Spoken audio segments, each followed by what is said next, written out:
Hey everyone, welcome back to World Gap. Today, we're diving into the incredible rise and unexpected stagnation of a country that once looked destined to dominate the global economy. This is the story of Japan, how it became an economic superpower, why its momentum suddenly stopped, and what its future might look like.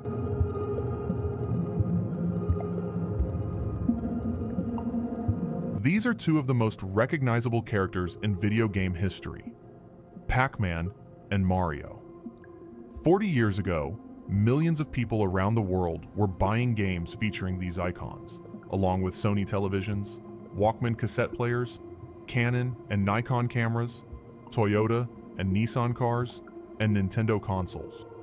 All of them came from one place, Japan. Back in the 1980s, Japan seemed unstoppable. Its economy was growing at a breathtaking pace, and many experts genuinely believed that within a decade, the country would catch up to, and possibly surpass, the United States. But that future never arrived. Instead, China eventually became the manufacturing giant everyone was watching. American tech companies surged ahead. South Korean brands like Samsung rose to global prominence. Meanwhile, Japan entered a long period of economic stagnation that would last for decades. The country's population began shrinking and aging. Investors who bought Japanese stocks at the peak of the boom often spent decades waiting just to break even. So what happened? How did a nation that looked ready to dominate the world economy lose its momentum? And does Japan still have a path forward today? To understand the answer, let's look at something fascinating. Today, if you rank the world's most valuable companies, most of the names at the top are American. But if you traveled back to 1989 and looked at the same list, the picture would be completely different. 8 of the world's 10 most valuable companies were Japanese. That's how powerful Japan had become. The late 1980s were the peak of the country's economic boom. Money was everywhere. Banks offered loans at incredibly low interest rates. Mortgages could stretch across generations. Credit was easy to get, and asset prices seemed to rise endlessly. Japanese investors and business leaders were spending enormous amounts of money on luxury goods and high-profile acquisitions. Record-breaking diamonds were purchased. Rare books sold for millions. One of Vincent van Gogh's famous Sunflowers paintings was bought for around $40 million. And perhaps most famously, Sony acquired the American film studio Columbia Pictures for roughly $3.5 billion. Inside Japan, prices reached levels that almost sound unbelievable today. In Tokyo's prestigious Ginza district, real estate became so expensive that a single square meter of land could sell for around $1 million. Not an apartment, not a house, 1 square meter. The question is, how did Japan get rich enough for something like that to happen? To answer that, we need to rewind a few decades. After World War II, Japan focused intensely on rebuilding its economy. One of the key strategies was gaining access to Western technology and industrial know-how. Take the American company DuPont as an example. DuPont spent years investing in research and development to create new synthetic materials. One of its major breakthroughs was nylon, a material that eventually found its way into products ranging from toothbrushes and stockings to parachutes, and even the American flag placed on the moon. Developing nylon required years of work and millions of dollars. Japanese companies often took a different approach. Instead of spending a decade reinventing the wheel, they purchased licenses and patents, then improved the technology after bringing it home. One famous example involved the Japanese company Toray, which acquired nylon technology from DuPont. Rather than bearing the enormous costs of research, it paid for access to the innovation, and then built a highly successful business around manufacturing and selling nylon products. And this wasn't an isolated case. Over roughly 2 decades, Japanese firms acquired thousands of foreign patents and technology licenses, especially from the United States. They studied them, improved them, refined manufacturing processes, and eventually produced goods that were often cheaper, more reliable, and sometimes even better than the original versions.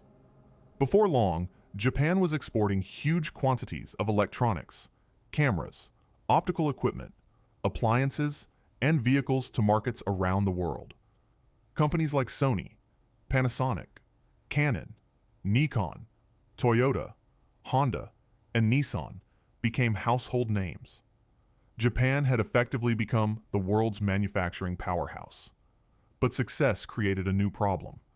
By the 1970s and early 1980s, Japanese products were no longer just competing with American goods. They were beating them.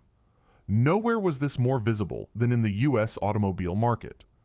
In 1970, America's best-selling vehicles came almost entirely from domestic manufacturers like Ford, Chevrolet, Dodge, and Pontiac.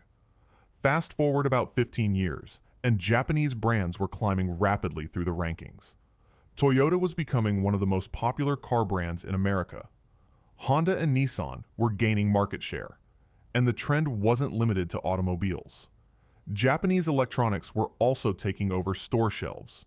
From televisions to cameras to audio equipment, consumers increasingly chose Japanese products because they delivered strong quality at competitive prices.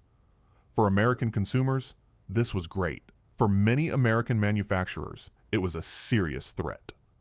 Factories struggled to compete. Market share shrank. Jobs disappeared. As economic pressure increased, frustration grew. In the early 1980s, some Americans publicly protested Japanese imports, arguing that buying foreign products was hurting domestic workers and industries. The political pressure was building, and eventually, government stepped in. That decision would help trigger one of the most important turning points in modern economic history. In September 1985, representatives from the United States, Japan, West Germany, France, and the United Kingdom gathered at New York City's Plaza Hotel. The meeting produced what would later become known as the Plaza Accord. On the surface, the agreement seemed simple. At the time, the US dollar was extremely strong. That made imported products relatively cheap for American consumers, but it also made American exports more expensive and less competitive overseas. As a result, the United States was importing far more than it exported, creating a growing trade imbalance. Washington wanted to change that. There were essentially two options. The first was to impose major tariffs on foreign goods, especially Japanese imports. The second was to weaken the dollar and allow other currencies to strengthen. The countries involved chose the second path. The goal was to make American products more competitive while reducing trade tensions. At first, the plan appeared reasonable, but what happened next caught many people by surprise. The Japanese yen didn't just rise, it skyrocketed. Japanese exports suddenly became much more expensive for buyers around the world. For decades, Japan had built its success on producing high-quality goods at attractive prices. Now that advantage was disappearing. Televisions, cameras, consumer electronics, cars, all of them became less competitive as the currency appreciated. The foundation of Japan's export machine was starting to crack. But if you looked at Japan in the late 1980s, you wouldn't immediately notice any problems. In fact, the country seemed richer than ever. The stronger yen made foreign assets cheaper for Japanese investors, triggering a buying spree around the world. Japanese corporations purchased office buildings, luxury properties, artwork, and entertainment companies. Money flowed everywhere. Confidence was sky high. People believed prices would continue rising indefinitely. And that's exactly when the real danger began. To prevent the economy from slowing down after the Plaza Accord, Japanese policymakers pushed interest rates lower. Cheap money flooded the financial system. Banks became eager lenders. Investors borrowed aggressively. Businesses expanded rapidly. Real estate prices exploded. Stock prices surged. Speculation spread through nearly every corner of the economy. The entire country was caught up in an asset bubble. And like every bubble in history, it looked unstoppable right before it burst.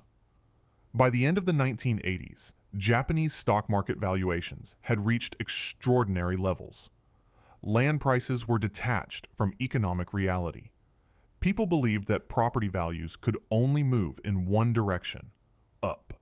Then, everything changed. As authorities began tightening monetary policy and asset prices stopped rising, confidence evaporated. The stock market crashed. Real estate values collapsed. Companies that looked incredibly wealthy suddenly found themselves buried under debt.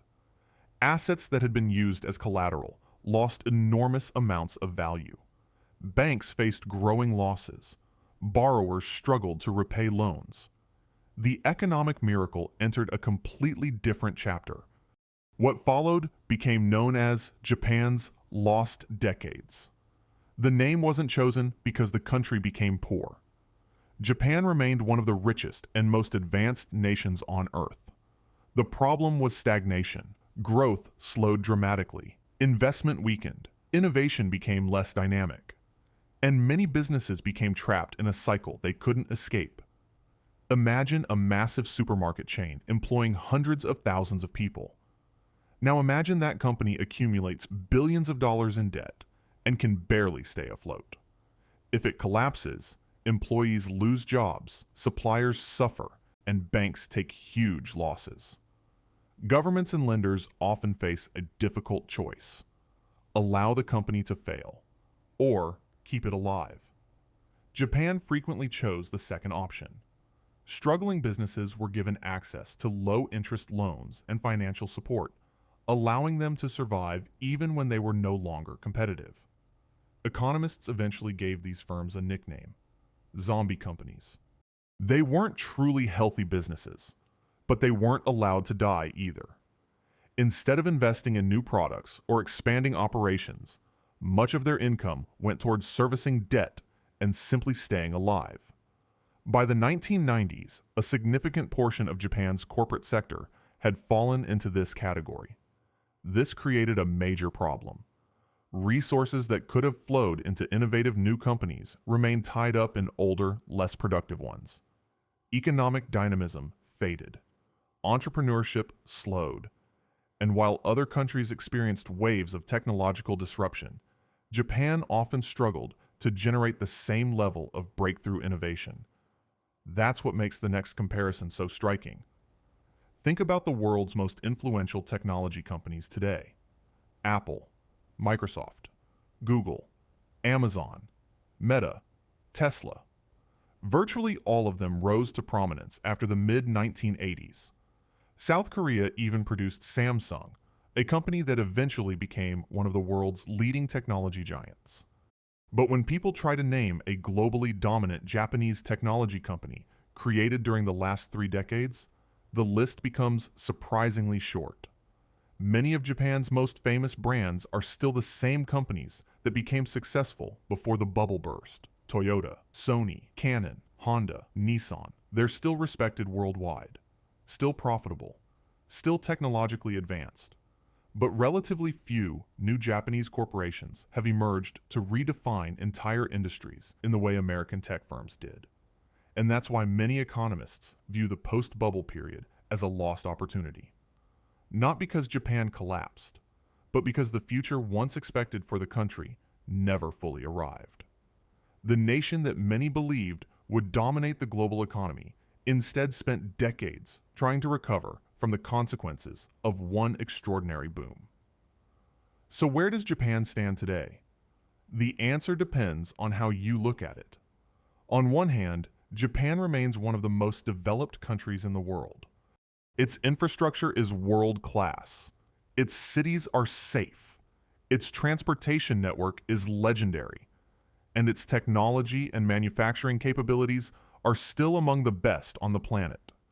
Japanese companies continue to produce some of the world's most reliable cars, industrial equipment, robotics, and precision technology. But beneath that success lies a challenge that may be even bigger than the financial bubble that burst decades ago. Demographics. Japan is getting older, fast. The country has one of the highest life expectancies on Earth, reaching roughly 85 years. People live longer than almost anywhere else. Normally, that would be something to celebrate. The problem is that fewer children are being born each year. For decades, Japan's birth rate has remained below the level needed to maintain the population. At the same time, the number of elderly citizens continues to grow.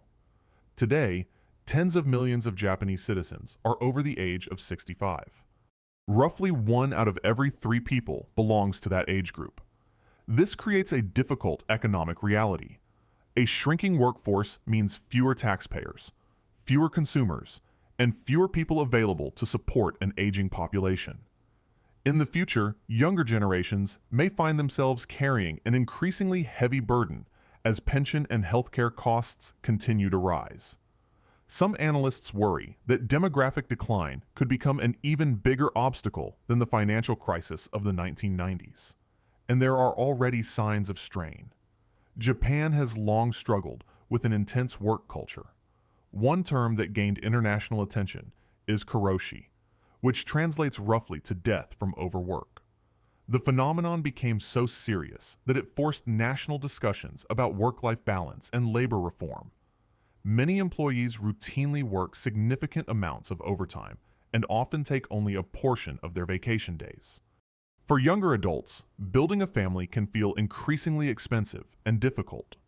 Housing costs, education expenses, career pressures, and long working hours all influence personal decisions. As a result, many people postpone marriage or choose not to have children at all. These trends create a cycle that becomes harder to reverse with each passing decade. Yet, despite all these challenges, writing Japan off would be a mistake. The country has been counted out before, and every time it has demonstrated an extraordinary ability to adapt. Japan remains a global leader in robotics, advanced manufacturing, materials science, automotive engineering, and countless specialized industries that most people rarely think about. Its universities, research institutions, and corporations continue producing technologies used across the world. In many areas, Japan still operates at a level that other nations are trying to reach. Which brings us to an interesting question. Could Japan have avoided everything that happened? Could the country have escaped the lost decades? Many people point to the speculative bubble of the late 1980s as the main culprit, but some economists argue that the deeper turning point came earlier. They point to the Plaza Accord. From that perspective, the bubble wasn't the disease. It was a symptom. The real challenge began when the currency environment that fueled Japan's export-driven growth suddenly changed. Could Tokyo have simply refused to participate? Probably not. At the time, maintaining access to the American market was crucial. Japan depended heavily on exports. A confrontation with Washington could have triggered severe tariffs and trade restrictions. In other words, refusing the agreement may have created a completely different set of economic problems. And that's where the story becomes surprisingly relevant today. Because another country has followed a remarkably similar path. China. Just like Japan decades earlier, China became a manufacturing powerhouse by producing goods for the entire world.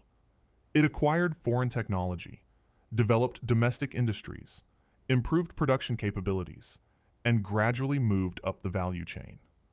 Today, China is the world's second largest economy. But unlike Japan in the 1980s, China faces a very different geopolitical environment.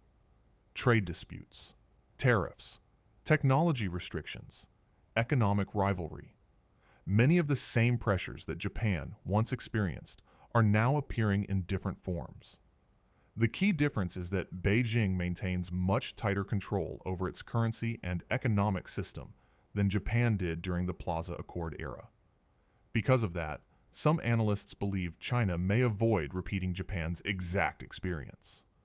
Others argue that similar structural problems could still emerge. No one knows for certain, but the comparison has become one of the most closely watched economic debates in the world. And that's what makes Japan's story so fascinating. It's not simply a story about success. And it's not a story about failure either. It's the story of a country that achieved one of the greatest economic transformations in modern history, reached heights few nations have ever matched, and then spent decades confronting the consequences of that success. Even after all the setbacks, Japan remains one of the most influential economies on Earth. The country never became the dominant global superpower many predicted in the 1980s, but it also never disappeared. And perhaps that's the most important lesson of all. Economic miracles can slow down. Bubbles can burst. Entire decades can be lost. But nations that continue innovating, adapting, and rebuilding can still shape the future long after the headlines move on. Thanks for watching.